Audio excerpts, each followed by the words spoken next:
Bonjour, dans cette vidéo, on va vous parler des objectifs glycémiques et comment faire l'adaptation des doses d'insuline. Avant chaque traitement, il faut fixer les objectifs thérapeutiques. Ces objectifs sont personnalisés. C'est une étape préalable essentielle avant chaque traitement. Ainsi, les objectifs des moyens thérapeutiques doivent être adaptés et discutés avec le patient. C'est l'approche centrée sur le patient. On doit chercher un équilibre entre la baisse de l'hémoglobine glyquée et le risque d'hypoglycémie. On va opter vers des objectifs plus stricts, plus rigoureux, inférieurs à 6,5 pour les patients qui sont très motivés, qui n'ont pas de risque d'hypoglycémie, qui ont un diabète récent avec une espérance de vie assez avancée, qui n'ont pas de comorbidité ni de complications cardiovasculaires et qui prédisposent de ressources. Pour les sujets qui sont moins rigoureux, on va opter vers des objectifs plus larges avec un taux d'hémoglobine glyquée supérieur à 8,5. Ainsi, les objectifs les plus souvent proposés, en général, c'est un taux d'hémoglobine glyquée inférieur à 7%. Pour les patients plus jeunes, sans comorbidité, on va opter vers un objectif inférieur à 6,5. Et pour les sujets plus âgés, avec risque d'hypoglycémie et plus de complications cardiovasculaires, on va opter vers un taux d'hémoglobine glyquée inférieur à 8,5. Ce qui correspond à une glycémie à jeun inférieure à 1,50 g et une glycémie postprandiale inférieure à 2 g. Comment faire les adaptations des doses? L'adaptation de dose d'insuline tient compte de la glycémie en fin d'action de cette insuline. L'ajustement doit porter d'abord sur les insulines basales, puis sur l'insuline prandiale. Les ajustements de dose se font de l'ordre de 1 à 2 unités par insuline et ne devrait pas dépasser 10% des besoins totaux d'un jour à l'autre. Le risque d'hypoglycémie devient significatif à partir d'une dose supérieure à 0,75 unités par kilo.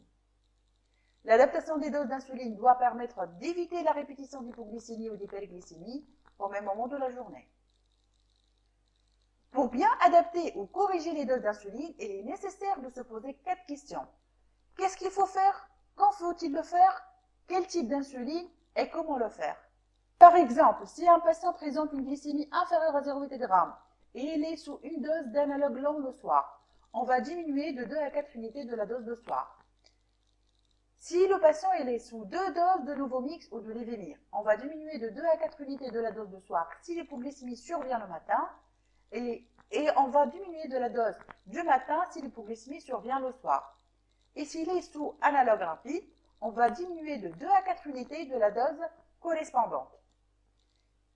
Si notre patient présente une glycémie entre 0,8 et 1,5 g, on va garder la même dose. Au contraire, s'il a une glycémie qui dépasse les objectifs thérapeutiques et il est sous une dose d'analogue lent le soir, on va ajouter 2 unités à la dose de soir. S'il est sous 2 doses de Novomix ou de Levemir, on va ajouter 2 unités à la dose de soir si l'hyperglycémie survient le matin. On va ajouter 2 unités à la dose de matin si l'hyperglycémie survient le soir. Et s'il est sous dose d'analogue rapide, on va ajouter 2 unités à la dose correspondante. Voici quelques exemples d'adaptation des doses d'insuline. Salma diabétique de type 1, elle est sous protocole basal-bolus avec 4 injections. Elle fait un cycle glycémique qui montre les chiffres suivants. On constate qu'elle a une hyperglycémie à 14 heures. On propose à Salma d'ajouter 2 unités d'analogue rapide à midi.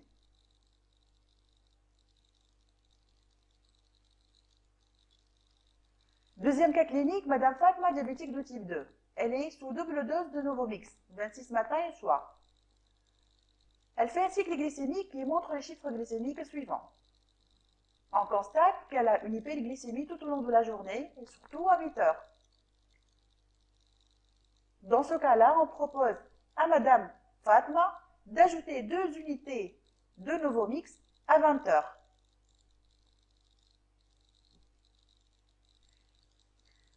Troisième cas clinique, Ahmed diabétique de type 1, il est sous protocole basal-bolus à 5 injections. Il fait un cycle glycémique qui montre les chiffres glycémiques suivants. On constate qu'il a une hyperglycémie à 20 heures et que la glycémie postprandiale à 22 heures, elle diminue alors qu'elle doit être plus élevée que celle de 20 heures. Donc, on propose à Ahmed d'ajouter 2 unités à 8 heures du matin à la dose de Levemir et de diminuer la dose de Novorapide le soir de 2 unités.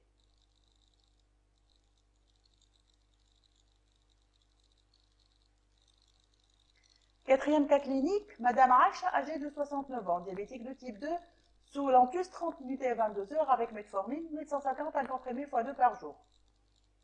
On constate que son cycle glycémique montre une hyperglycémie à 8 heures, alors qu'elle s'est couchée avec 1,9 g à 22 heures. Donc, on va suspecter une hypoglycémie au milieu de la nuit, et pour cela, on va demander de faire un dextro au milieu de la nuit. Donc, le dextro à 3 heures du matin a montré une glycémie à 0,6 g par litre. Donc, il s'agit bel et bien d'une hypoglycémie avec une hyperglycémie réactionnelle. Dans ce cas-là, on va diminuer la dose de Lantus de 4 unités.